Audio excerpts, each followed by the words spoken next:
Salut, aujourd'hui on se retrouve pour une nouvelle vidéo la team pour parler de l'émulateur Yuzu. Donc c'est un émulateur qui permet d'émuler la Nintendo Switch sur PC. Après des années de combat face à Nintendo en justice, Nintendo a réussi à gagner et vous allez découvrir dans cette vidéo tout ce qui va changer sur l'émulateur Yuzu et les détails de la bataille de Nintendo en justice.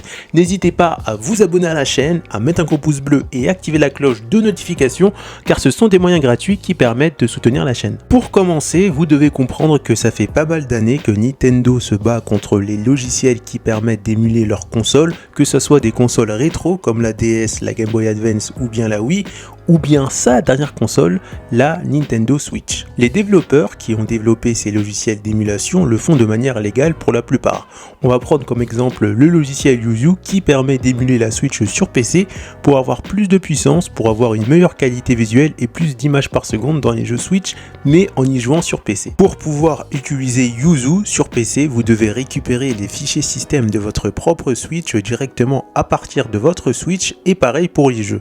Vous devez normalement récupérer vos jeux en version dématérialisée à partir de vos jeux Switch, achetés en format physique ou bien dématérialisé. Donc c'est ça que je fais moi, mais le problème c'est que ça prend du temps et cela nécessite du temps pour comprendre comment faire et savoir un peu bidouiller en informatique. Mais le problème, pour gagner du temps et de l'argent, la plupart des personnes qui utilisent Yuzu vont récupérer illégalement les fichiers système ainsi que les jeux directement sur internet pour ensuite mettre tout ça dans l'émulateur pour pouvoir jouer à n'importe quel jeu Switch sur PC. Et c'est en grande partie pour ça que Nintendo se bat depuis pas mal d'années contre l'émulation.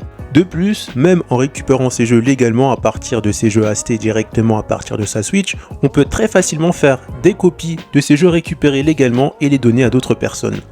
La chose qui va permettre à Nintendo de gagner juridiquement parlant va être le dernier Zelda qui est sorti, qui s'appelle Zelda The Tears of the Kingdom. Je sais que l'anglais c'est pas mon fort, désolé. En fait, à cause des pirates, le jeu était déjà disponible sur PC plusieurs semaines avant la sortie officielle du jeu. Et ça c'est quand même quelque chose d'assez gros.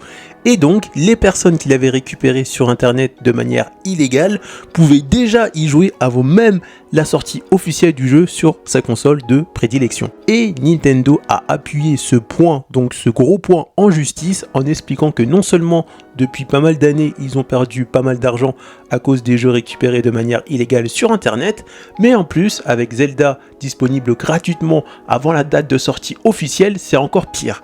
Et tout cela a fait pencher la balance du côté de Nintendo en justice. Et donc, les développeurs de Yuzu ont été condamnés à verser 2,4 millions de dollars d'amende à Nintendo. Et grâce à un arrangement entre les deux parties, ils vont juste devoir, enfin les développeurs de Yuzu, ils vont juste devoir verser cette amende de 2,4 millions de dollars et de supprimer leur logiciel définitivement d'internet, c'est-à-dire de plus mettre à jour Yuzu, de ne plus l'utiliser, supprimer la page internet, etc. Et donc si maintenant on se rend sur le site d'internet de Yuzu, donc yuzu-emu.org, voici le message qu'on trouve.